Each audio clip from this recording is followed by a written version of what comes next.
what have we learned to date? How can you actually run these at your event? And then using the system itself for those of you that haven't seen it. And we've got some nice views of what's coming as well. So we're going to start off with our learnings, first of all. So very first question we get over and over and over again.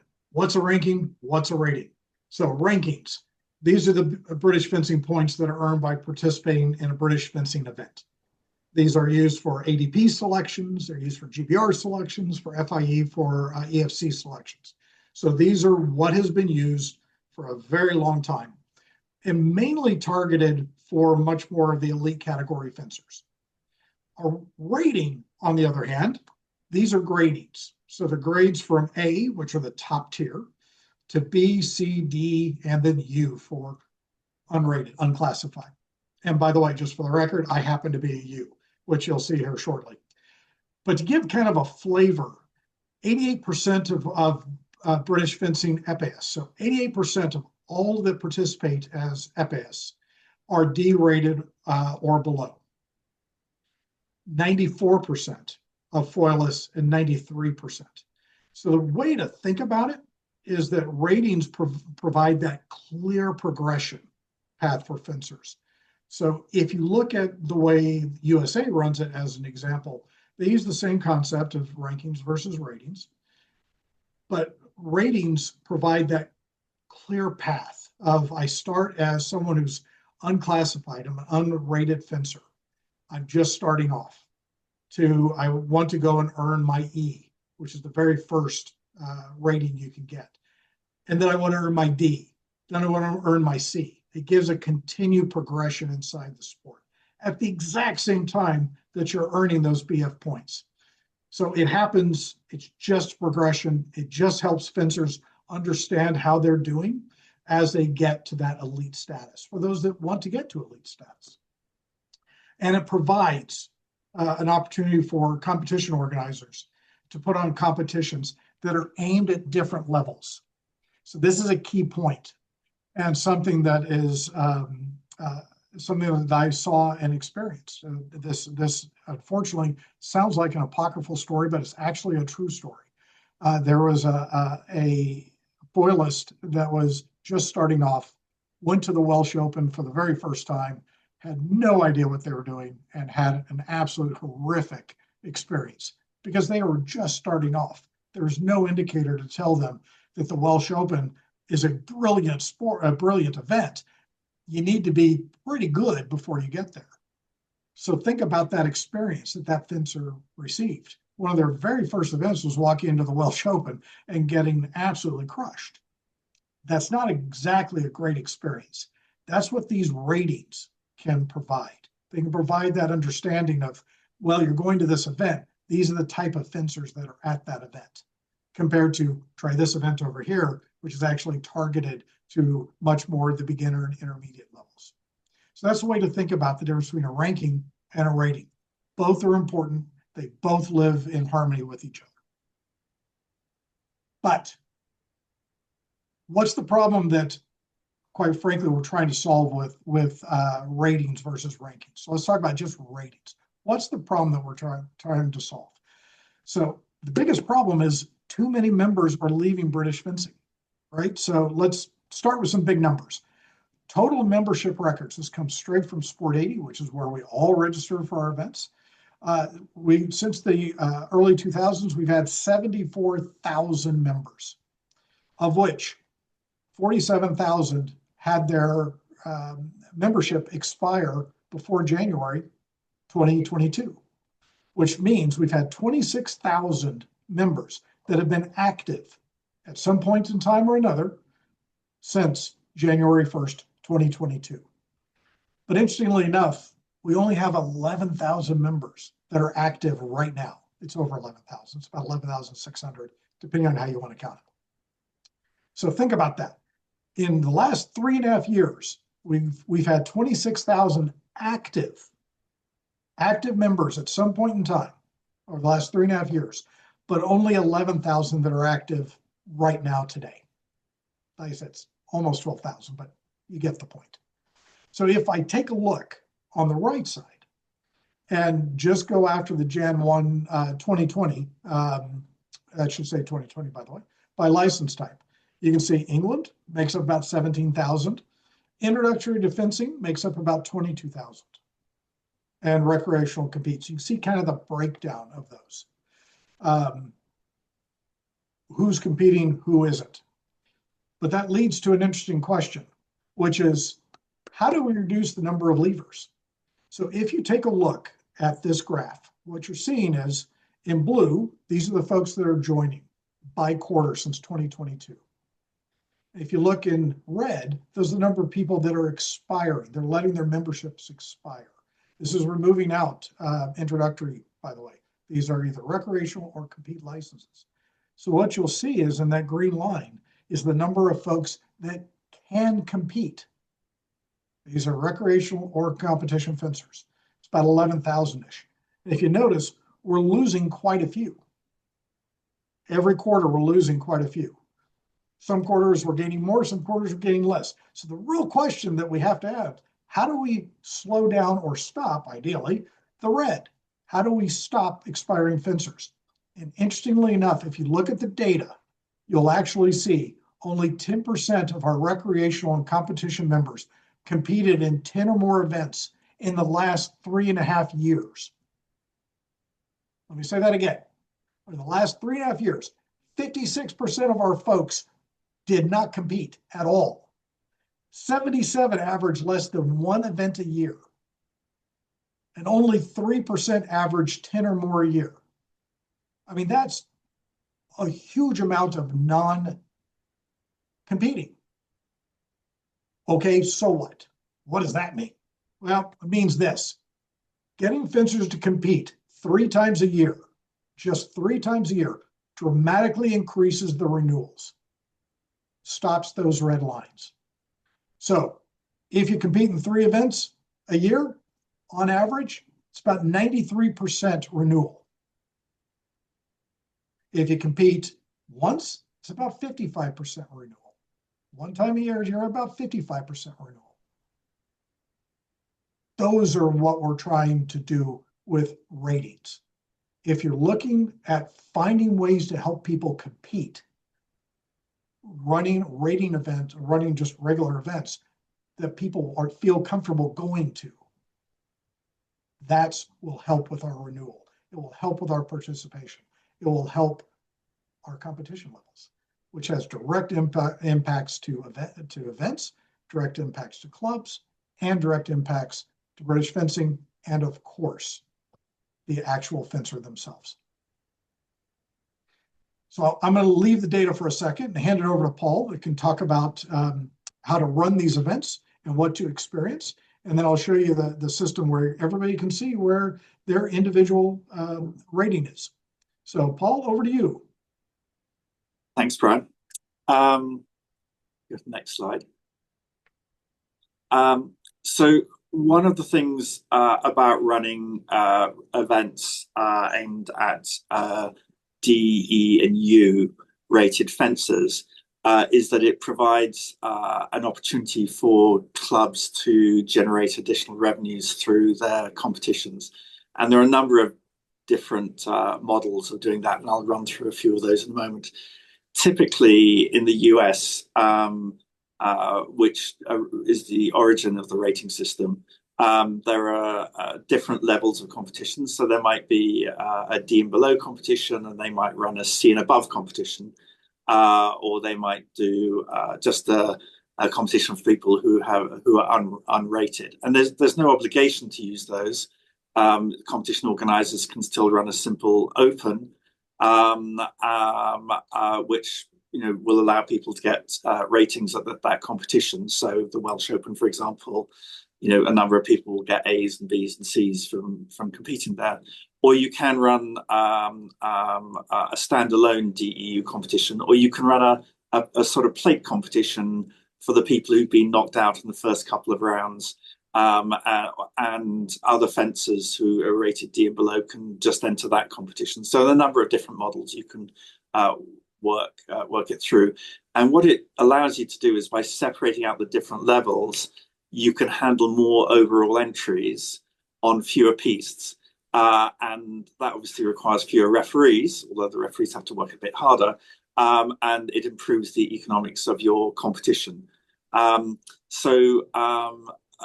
to make it easy for the competition organisers, Brian has set it up so that all of the results, whether it comes from fencing time or on guard or sports 80, get captured automatically into the system. So there's actually nothing for the competition organisers to do except close the competition off on the software.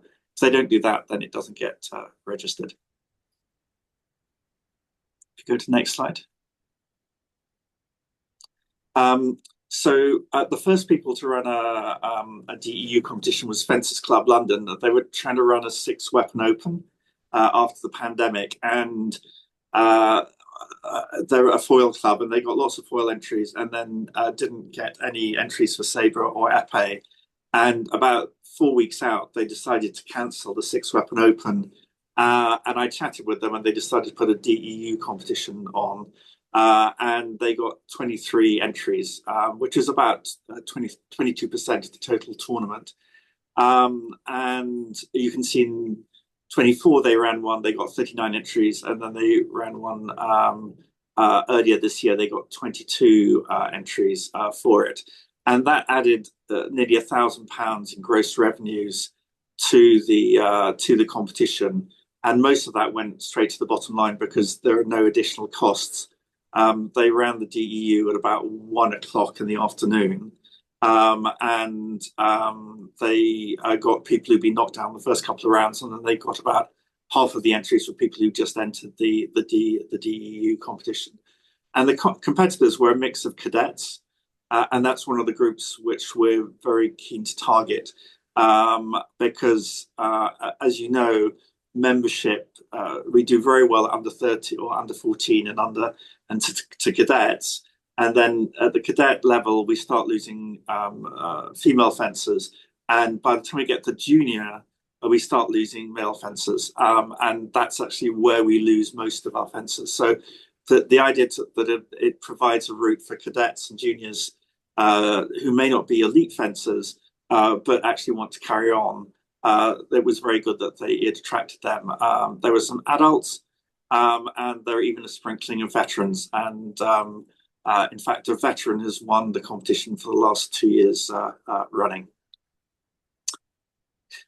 We go to the next case study.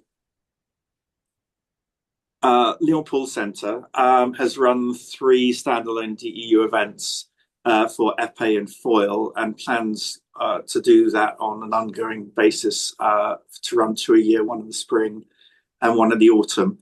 John Willis, who runs them, says it's his favourite competitions because it's got to the stage now where he's nearly at full capacity. But he says he's very relaxed and laid back as opposed to cadet and junior competitions where there are lots of points at stake and everybody gets very upset and emotional. So he says that the favourite competition he runs, and he can get through. You can get through those actually very very quickly. John was also very pleased because actually when he tried to run intermediate competitions before, he'd really not got many entries. I think intermediate is a horrible term because nobody thinks they're an intermediate. Whether that's vets who've been doing it for 30 years or people who've been fencing a few years. And I think the rating system is quite a good way of circumventing the problem of, well, I'm not an intermediate, so I'm not going to enter those competitions. They generated gross revenues of about £3,500, and after he paid the referees, he made about £1,500. And again, it was a mix of adults and university fencers as well. So that worked that's worked very well. Next slide. And then British Fencing decided to start running some. So in April 2024, at the Senior Opens, they ran an event in 2024, and in 2025 they got over 70 entries. The first year they didn't do sabre, the second year they did.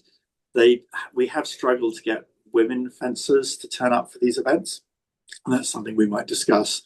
And you can see that the competition generated significant revenues. You don't need any additional pistes or referees because they're all there already, and it significantly helped on the economics of the competition while providing an extremely enjoyable day out for the fencers. And then just finally, there've been DEU competitions in all 6 weapons now. And the Paul Davis Academy up in Hatfield ran a DEU event in November. And they ran it after a cadet event, and they got 8 entries, of which I was one. I haven't picked up a sabre for about 10 years. And a medal, bronze. And then the Rugby and Daventry Epee Club has been running a DEU competition on the same day as the cadet and under 14 event. And strangely, we have our first DEU calendar clash because it's being run this year on the same day as the Lyon Paul one. So we'll see how that works out. Not a problem we thought we'd have this early on.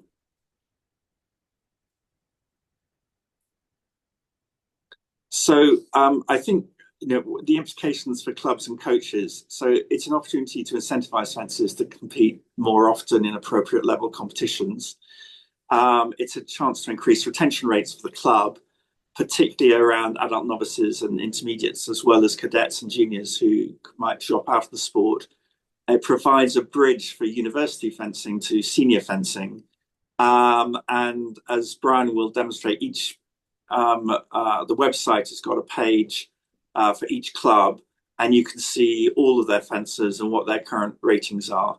And there's also an opportunity to download certificates and present them at club nights when people have got a new rating. So it should help with membership with the clubs and provide more revenue for the clubs and the coaches as well by having more fencers staying in the sport. So just finally, there's clearly a very good domestic circuit for elite fencers, but we need to remember those only represent about 4% of British fencing members who compete, and there are a whole load of other members who never compete.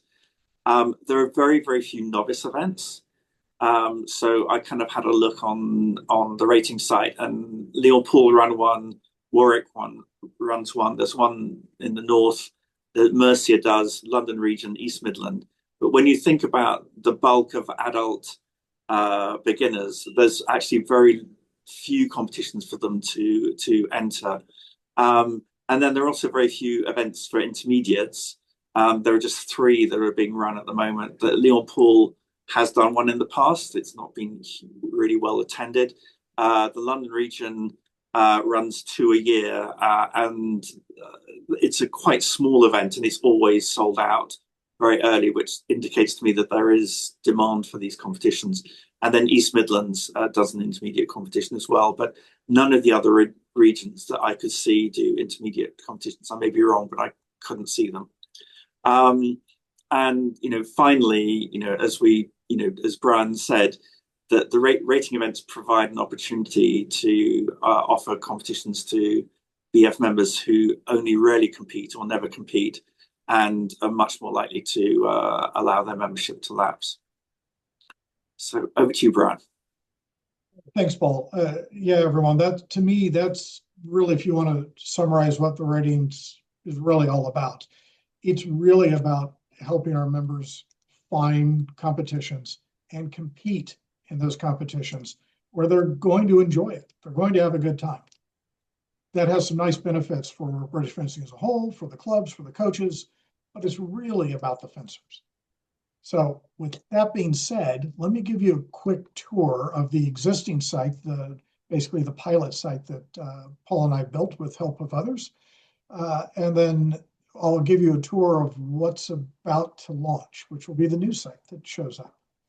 So quick tour, and then we'll get to questions. So we'll open it up, we'll stop sharing, and we'll get to questions. So quick tour, the first one. So this is the original site. It's the one you can go to right now. It's at www.ukratings.co.uk, and you will see this site. Just to orient yourself very quickly, you'll see the new ratings in the last 30 days. There have been 8 of them as of when I took the screenshot, which was about a week ago. You can tell that everybody's off on holiday. You'll see upcoming competitions. You'll see the results that go all the way back to January 2022. You'll be able to look at athletes.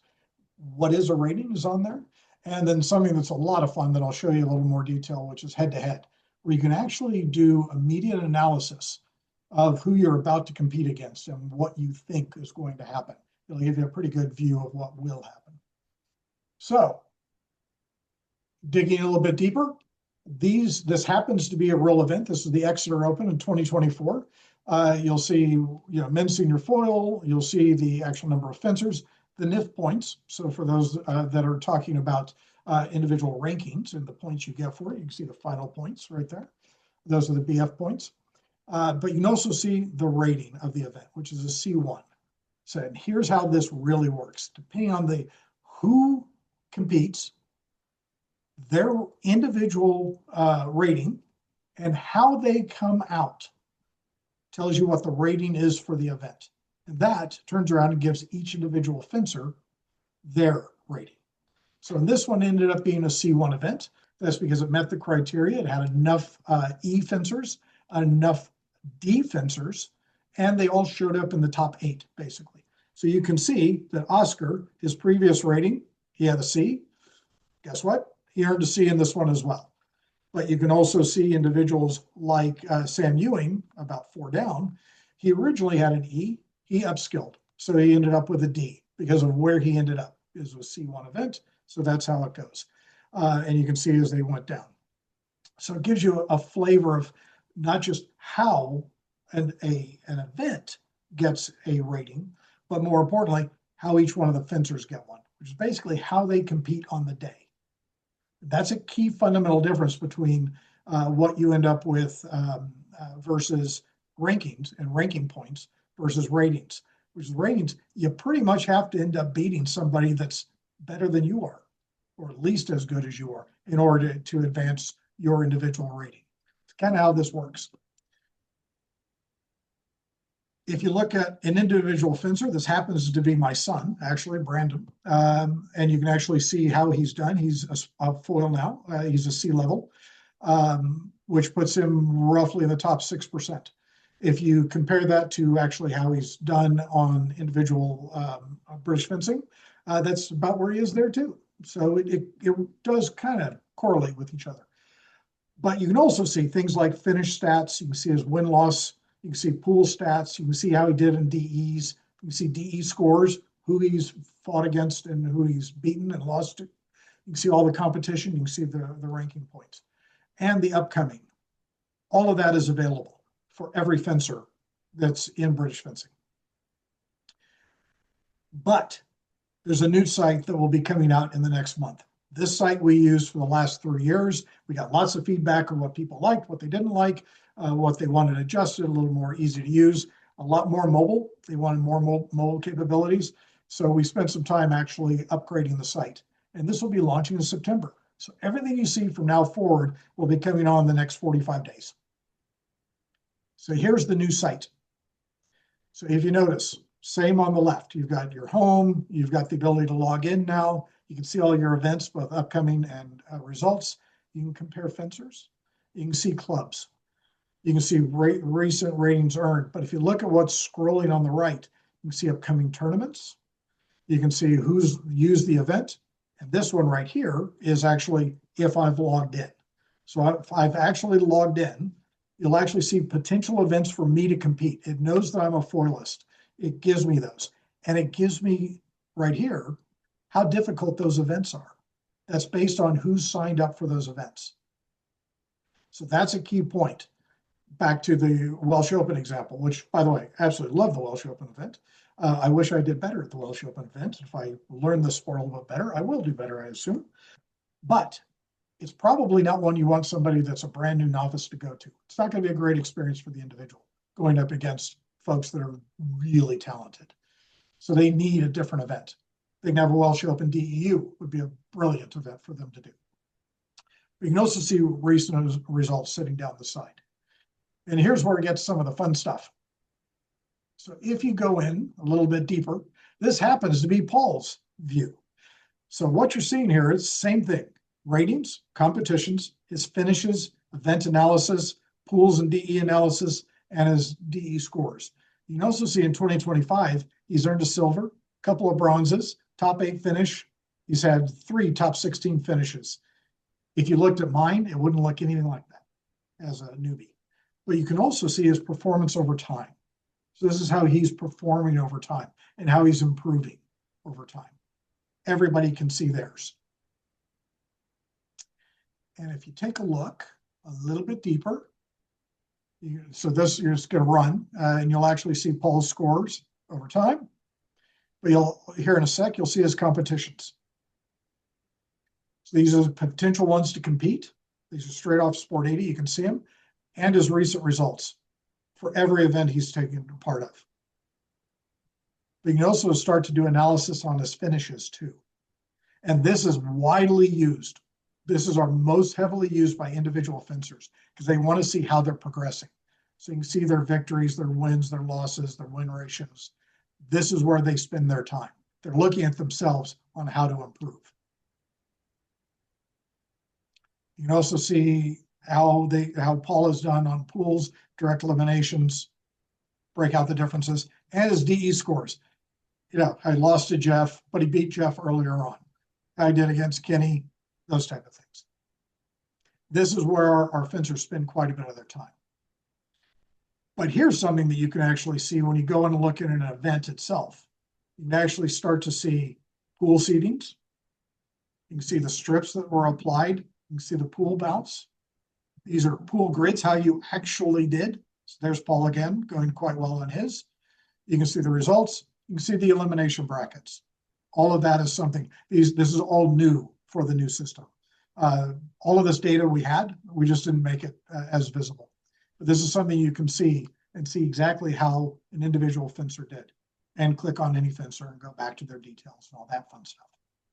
So it gives you kind of a flavor of what's coming. And of course, the final results where you can actually see their previous rating and their new rating. They see there. But here's the fun one, gang. If I want to do a head-to-head analysis, if I put in Paul and I put in me, and we're going to, by the way, Paul and I fence quite a bit down at Lansdowne. So I'm not talking out of school. If you put Paul in, you put me in, and you select foil, it can predict who's going to beat whom. And pretty much is what happens at Lansdowne. Paul whoops me fairly often. Gives you kind of a flavor of what you can do in the new system.